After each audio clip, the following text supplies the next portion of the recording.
ठंड में ससुराल के सुबह शाम गरम पकौड़े। अरे यार, घर में तो प्याज खत्म हो गई है। मैंने सोचा था प्याज के पकौड़े बना दूंगी, अब क्या करूं?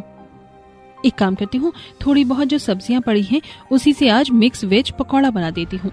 खाने में भी टेस्टी लगेगा और जल्दी भी बन जाएगा। अनु घर में बची हुई सब्जियों को छोटा छोटा काट कर उसे बेसन में डालती है और उसमें नमक मिर्च और कुछ मसाले डालकर पकौड़े तल देती है। अनु के मम्मी पापा जब खाना खाने के लिए बैठते हैं तब, अरे अनु बेटा, ये क्या बना दिया? मैंने तो तुम्हें प्याज के पकौड़े बनाने के लिए कहा था। मम्मी, आज प्याज खत्म हो गए थे, इसलिए मैंने घर में बची हुई सब्जियों को मिलाकर ये पकौड़ी बना दी है। आप इसे एक बार टेस्ट कीजिए। वाह अनु, ये पकौड़े तो बहुत ही टेस्टी बने हैं। सच में इन्हें खाकर तो मजा ही आ गया। हाँ बेटा, तुम्हारे पापा बिल्कुल सही कह रहे हैं। पकौड़े सच में बहुत टेस्टी बने हैं। तुम किसी भी चीज के बहुत टेस्टी पकौड़े बना देती हो। अनु पकौड़े बहुत ही अच्छे बनाती थी और सबसे अच्छी बात ये थी कि वो किसी भी सब्जी या साग की बहुत ही टेस्टी पकौड़े बना देती थी। अनु, तुम्हारी शादी के बाद तुम्हारे ससुराल वालों को एक से एक पकौड़े खाने को मिलेंगे। हाँ माँ, आप लोगों की तरह मैं अपने ससुराल वालों को भी अलग अलग तरह के गर्मा गर्म पकौड़े बनाकर खिलाऊंगी। अनु की शादी नितिन से तय हो गई थी। कुछ ही दिनों में अनु और नितिन की शादी होने वाली थी। कुछ दिन बाद अनु की दोस्त रिद्धि उसके घर आती है। रिद्धि यार, आजकल तो कहाँ रहती है? तुझसे मिले कितने ही दिन हो गए हैं और आज तो अचानक मुझसे मिलने आई है। इतने दिनों से कहाँ थी तू? इतने सारे सवाल एक साथ, रुक जा बताती हूँ। वो हुआ क्या ना कि मेरी माँ की तबीयत खराब थी और घर का सारा काम मुझे ही करना पड़ रहा था, इसलिए तुझसे मिलने का टाइम नहीं मिल पा रहा था। ऐसी बात है। मुझे तो लगा कि अब तू मुझसे मेरी शादी के बाद ही मिलेगी। मार लिया था ना, खुशी मिल गई ना। अब मुझे अपने हाथ का बना ब्रेड पकौड़ा खिला दे यार, बड़ा मन कर रहा है तेरे हाथों का बना ब्रेड पकौड़ा खाने का। अच्छा बाबा ठीक है, तू यहाँ बैठ, मैं तेरे लिए चाय और गर्मा गर्म ब्रेड पकौड़े लेकर आती हूँ। अनु पकौड़े बनाने के लिए किचन में चली जाती है। अनु ब्रेड के स्लाइस को काटकर उसे बेसन में लपेटकर क्रिस्पी ब्रेड पकौड़े बनाती है और फिर चाय बनाकर रिद्धि के लिए लेकर आती है। क्या बात है मेरी हलवाई, इतने टेस्टी पकौड़े! तो शादी वादी छोड़, चल मेरे साथ पकौड़े की दुकान खोल लेते हैं, खूब पैसे कमाएंगे दोनों। कर लिया मजाक, अब चुपचाप पकौड़े खाओ मेरी प्यारी दोस्त और मुझे बताओ कि पकौड़े कैसे बने हैं। पकौड़े तो बहुत ही टेस्टी बने हैं। जाने मन, खाकर तो मजा ही आ गया यार। मैं शादी के बाद तेरे हाथ के पकौड़े बहुत मिस करूंगी। यार रिद्धि, मैं भी तुझे बहुत मिस करूंगी। चाय पकौड़ी खाते हुए रिद्धि और अनु थोड़ी देर बात करती हैं और फिर रिद्धि अपने घर चली जाती है। कुछ दिन बाद अनु की शादी का दिन भी आ जाता है और उसकी शादी और विदाई भी हो जाती है ससुराल में। आओ बहू, हमारे घर में तुम्हारा स्वागत है। अपने दाएं पैर से कलश गिराकर घर के अंदर आओ। अनु कलश गिराकर घर के अंदर आती है। तभी उसकी ननद, भाभी मैंने तो सुना है आप बहुत अच्छा खाना बनाती हो। हाँ ननद जी, मुझे काफी सारे अलग अलग तरह के पकवान बनाने आते हैं। पकवान छोड़िए भाभी, आपको पकौड़े बनाने आते हैं कि नहीं? हमारे घर में सबको पकौड़े खाने का बड़ा शौक है। हाँ जी हाँ, मैं तो हलवाई हूँ ना। बहू को घर थोड़ी लाए हैं, मास्टर शेफ को घर लाए हैं।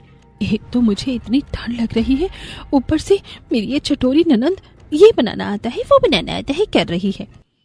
अब बस भी करो पंखुड़ी बेटा, तुम्हारी भाभी थक गई होगी। जाओ उन्हें उनके कमरे में छोड़ दो, कल सुबह उनकी पहली रसोई भी तो है।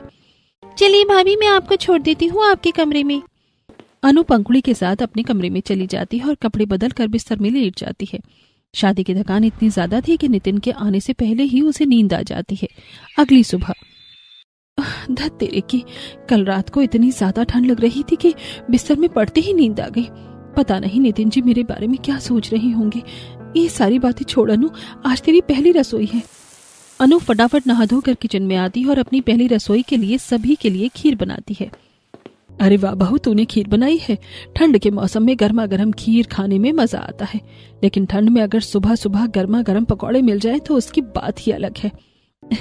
ये तो आप बिल्कुल सही कह रही हैं माँ जी, ठंड में गर्मा गर्म पकौड़े खाने में बड़ा मजा आता है। इसलिए तो अब तू जल्दी से सबके लिए गर्मा गर्म प्याज के पकौड़े और आलू के पकौड़े बना दे। गई भैंस पानी में, मैंने झूठ मूठ परेशानी को गले लगाया। ना मैं पकौड़े का नाम लेती और ना ही मेरी सास मुझे पकौड़े बनाने के लिए कहती। ओ छोटी बहू, ख्यालों में पकौड़ी नहीं बनानी है। ख्यालों की दुनिया से बाहर निकलो और जल्दी जल्दी हाथ पैर चलाओ। सरिता अनु की चुटकी लेकर किचन से चली जाती है।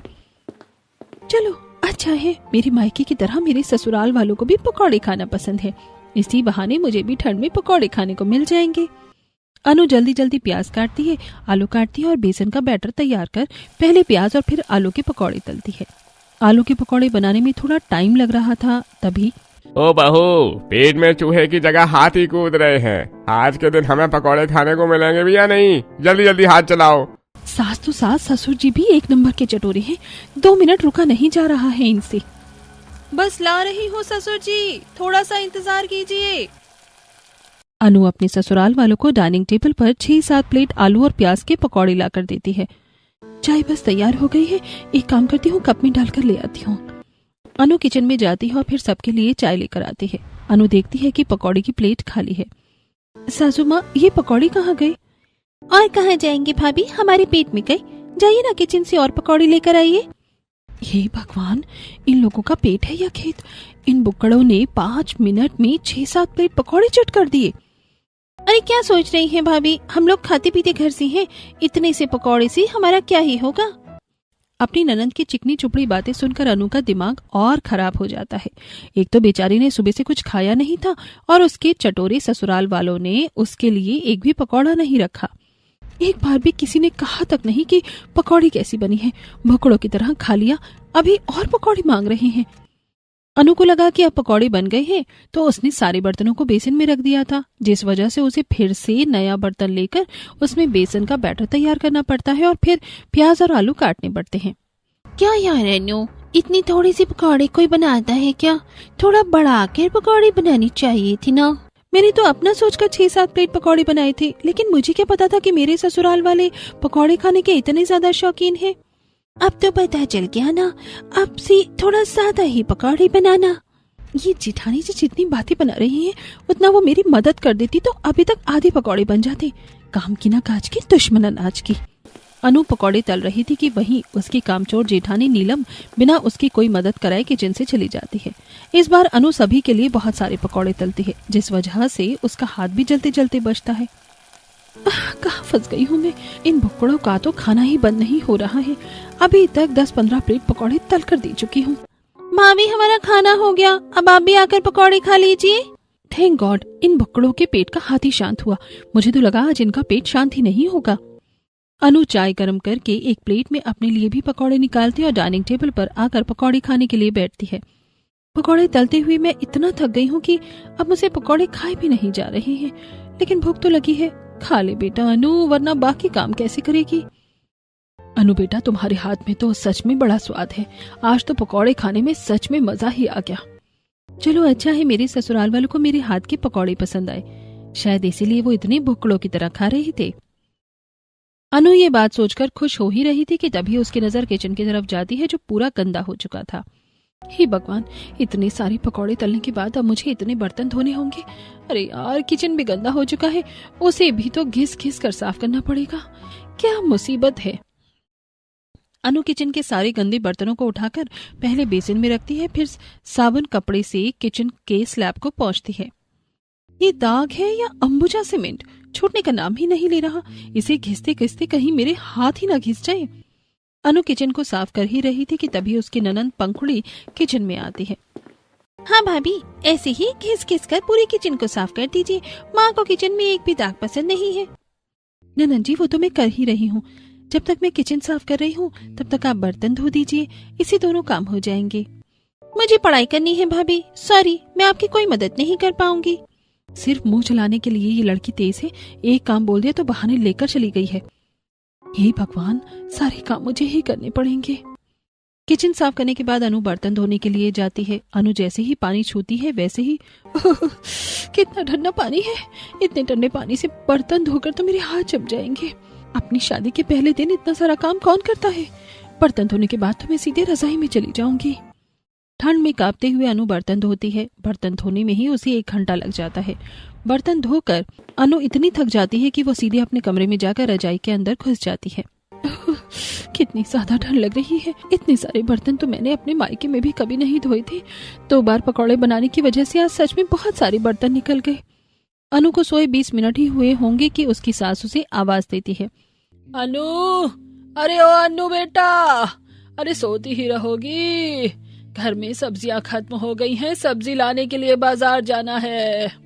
हाँ बस आई माँ, बस 2 मिनट रुक जाइए।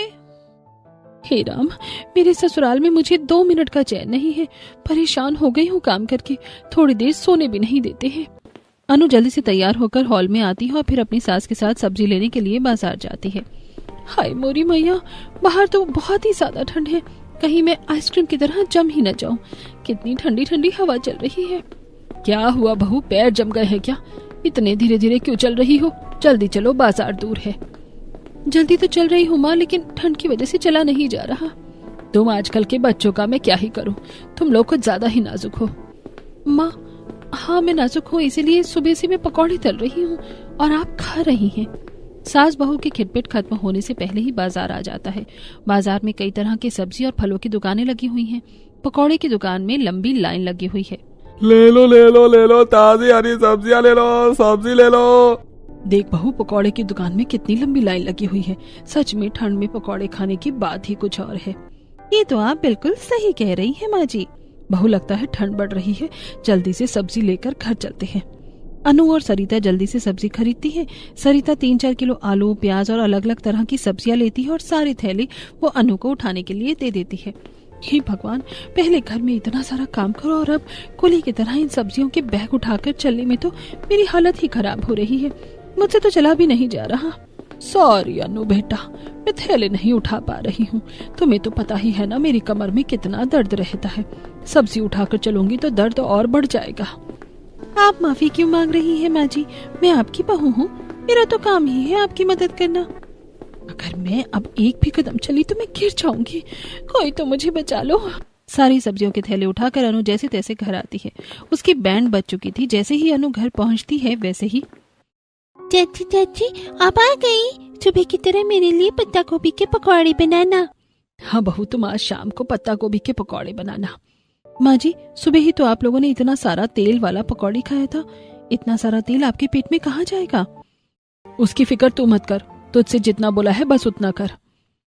मेरी बुक्कड़ ससुराल वाले तो फिर से हाथी की तरह खूब सारे पकौड़े खाएंगे। बार बार पकौड़े कौन बनाएगा?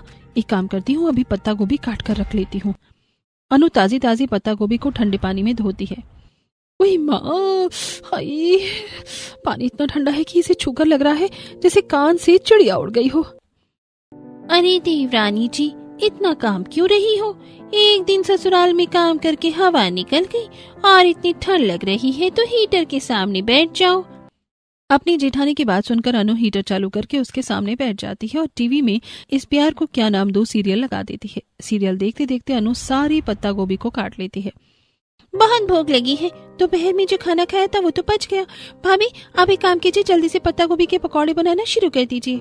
समझ नहीं आता है कि मेरी भुक्कड़ ननंद को हर थोड़ी थोड़ी देर में इतनी भूख कैसे लग जाती है। और कोई काम करने को बोलो तो कोई ना कोई बहाना देकर सीधा रास्ता नाप लेती है। पत्ता गोभी काटने के बाद अनु किचन में जाती है और फिर बेसन में नमक, मसाला, करी पत्ता, गोभी को डालकर बैटर तैयार करती है।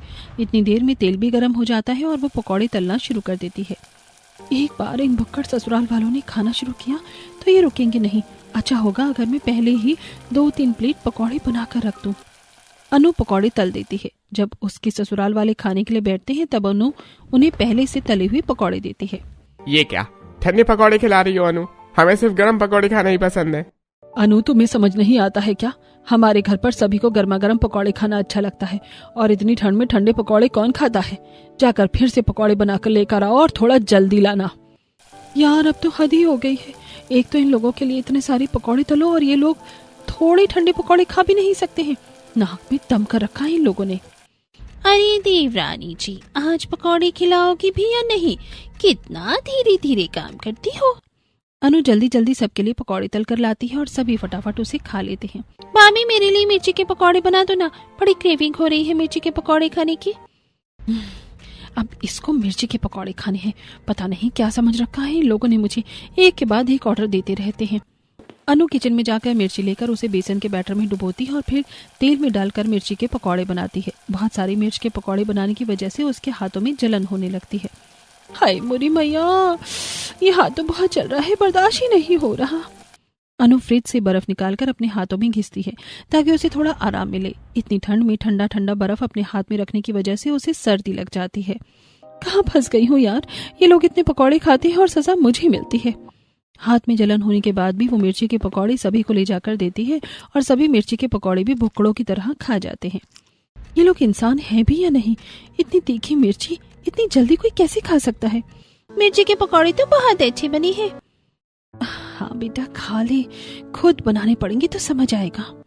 सभी के खाने के बाद अनु किचन में जाकर सारे बर्तन धोती है और फिर सो जाती है। अगली सुबह जब अनु किचन में काम कर रही थी तब अनु, आज मेरा दाल का पकौड़ा खाने का बड़ा मन कर रहा है, मेरे लिए दाल के पकौड़े बना देना।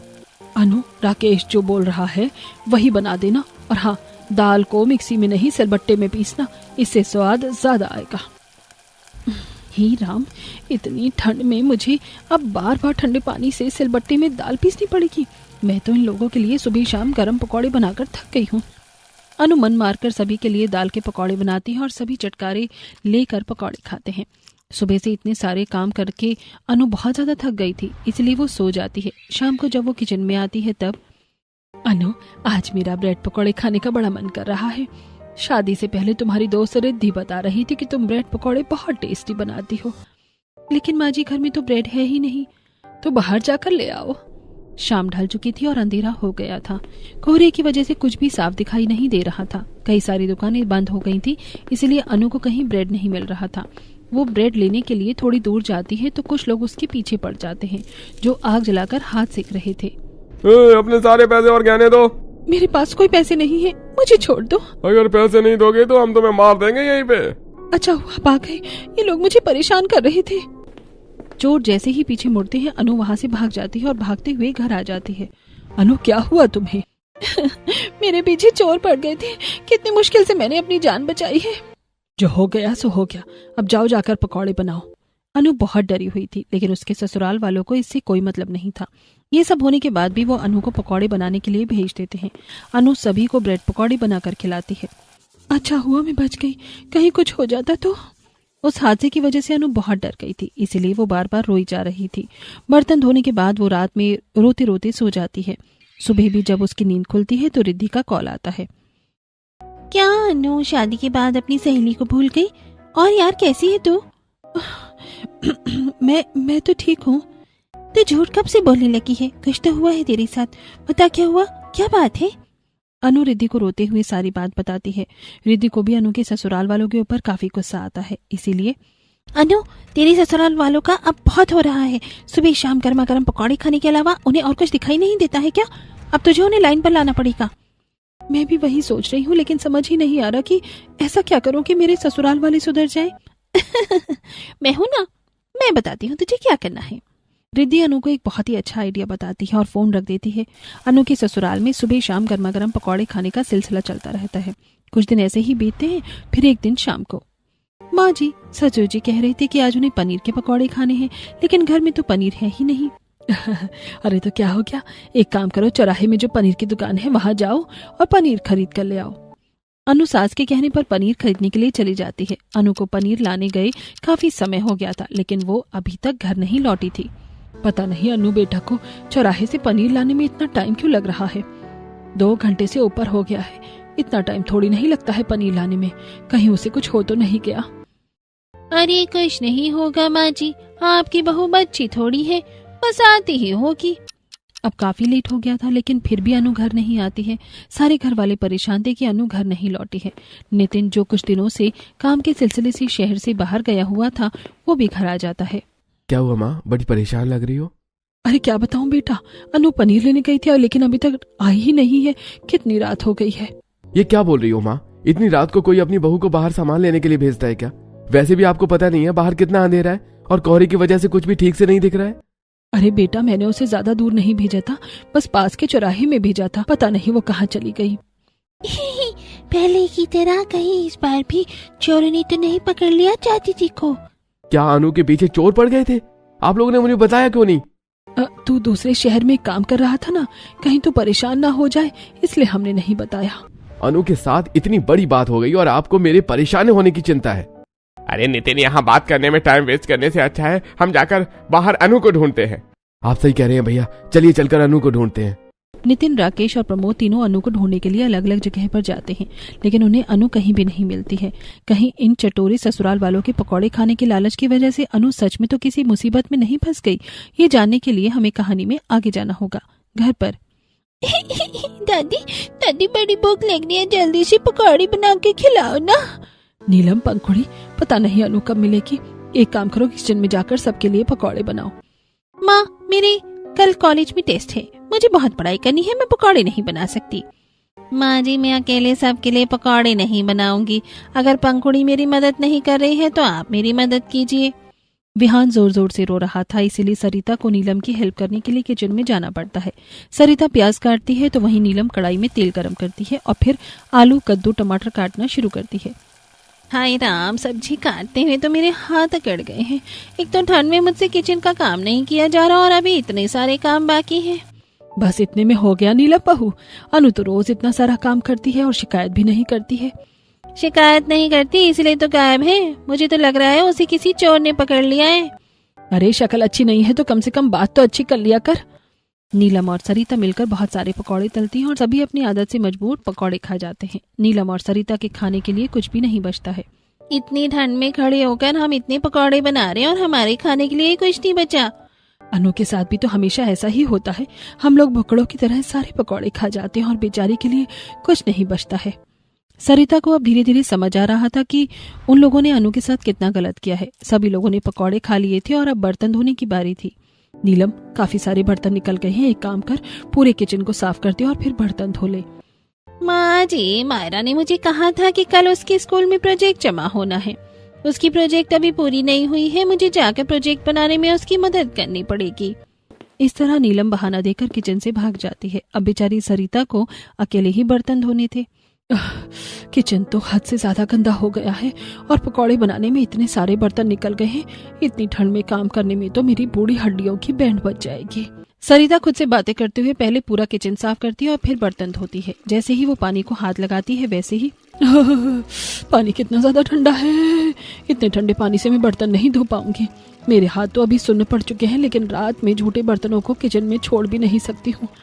सरिता कांपते हुए जैसे तैसे करके सारे बर्तन धोती है। बर्तन धोते धोते रात के 2 बज गए थे। सरिता थककर अपने कमरे में सोने चली जाती है। घर के मर्द अभी भी अनु को खोज रहे थे, लेकिन जब उन्हें अनु नहीं मिलती तब वो घर आ जाते हैं। सुबह, हे भगवान, मेरी बहू कहाँ चली गई? कहीं उसके साथ कुछ गलत तो नहीं हो गया? इतनी ठंड में बेचारी कहाँ होगी पता नहीं। घर में सभी लोग परेशान थे। अनु की चिंता में सरिता ने रोना शुरू कर दिया था कि तभी अनु घर आ जाती है। अनु, तुम कहाँ चली गई थी? तुम्हारे साथ कुछ गलत तो नहीं हुआ? तुम ठीक तो हो ना? जी नितिन जी, मैं बिल्कुल ठीक हूँ। मैं अपनी दोस्त रिद्धि के घर चली गई थी ताकि घर वालों को एहसास करवा सकूं कि ऐसे रात में सिर्फ खाने के लिए अपनी बहू को बाहर भेजना कितना डेंजरस हो सकता है।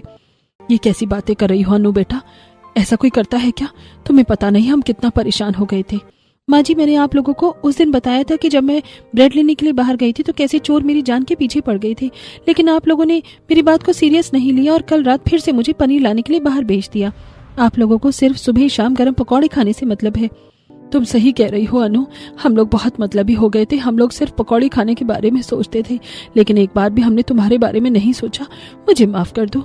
माँ जी, आपको माफी मांगने की जरूरत नहीं है। मैं तो बस आपको समझाना चाहती थी कि मुझ पर क्या बीतती है। कल जब मैंने सबके लिए इतने सारे पकौड़े बनाए और रात में ठंड में कांपते हुए बर्तन धोए तो मुझे सब समझ आ गया। माफ करना, आगे से ऐसा कभी नहीं होगा और अब हमारे घर पर सुबह शाम पकौड़े नहीं बनेंगे। ये क्या बोल रही हो माँ? पकौड़े नहीं बनेंगे तो मैं खाऊंगी क्या? अब जिसे पकौड़े खाने हैं वो किचन में जाकर अनु की मदद करेगा और फिर पकौड़े खाएगा। रिद्धि का आइडिया तो काम कर गया। उसने मुझे कहा था कि मैं एक दिन सामान लेने के बहाने रात में बाहर निकलूं और उसके घर चली जाऊं। जब ससुराल वालों को सब कुछ अकेले करना पड़ेगा तब उन्हें समझ आएगा कि मैं कितना काम करती हूं, और जब मैं रात को घर नहीं आऊंगी तो उन्हें समझ आएगा कि रात में सामान लाने के लिए भेजना कितना डेंजरस हो सकता है। अनु के ससुराल वाले सुधर गए थे। अब अनु को सुबह शाम गर्मा गर्म पकौड़े नहीं बनाने पड़ते, और अगर कभी पकौड़े खाने का मूड होता तो उसकी सास, जिठानी, ननंद तीनों काम बांट लिया करती, जिससे अब अनु भी परेशान नहीं होती थी और अब वो भी गर्मा गर्म पकौड़े इंजॉय कर पाती थी।